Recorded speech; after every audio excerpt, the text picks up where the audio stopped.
Who started the Church of Christ?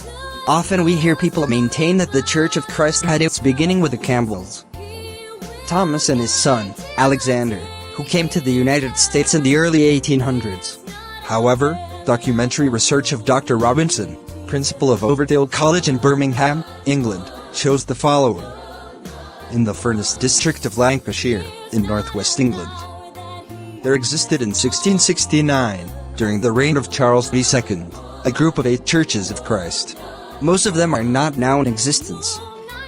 An old minute book has been found on the year 1669, and it shows that they called themselves by the name of the Church of Christ, practiced baptism by immersion, celebrated the Lord's Supper each Lord's Day, and had elders and deacons.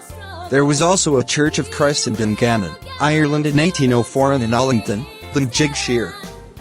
In 1735, John Davis, a young preacher in the Fife district of Scotland, was preaching New Testament Christianity, 25 years before Thomas Campbell was born. The Church of Christ was promised by Jesus Christ, Matthew 16:18. Began on Pentecost, Acts 2:38.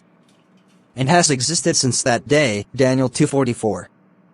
In view of these facts, how could anyone conclude that the churches of Christ today are following a man, Alexander Campbell?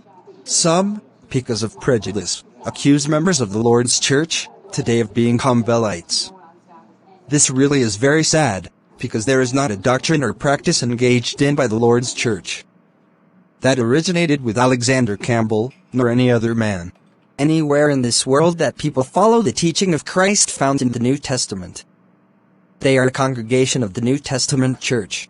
After all, Jesus left us a book of instructions plain enough to be followed. If we follow that guide, the way will be what he wants us to be, and so we claim nothing more nor less than the Church of the New Testament. If we follow the Bible, we will all be practicing and teaching the same thing. We will all be nothing more nor less than a Christian. Isn't this what our Lord prayed for in John 17?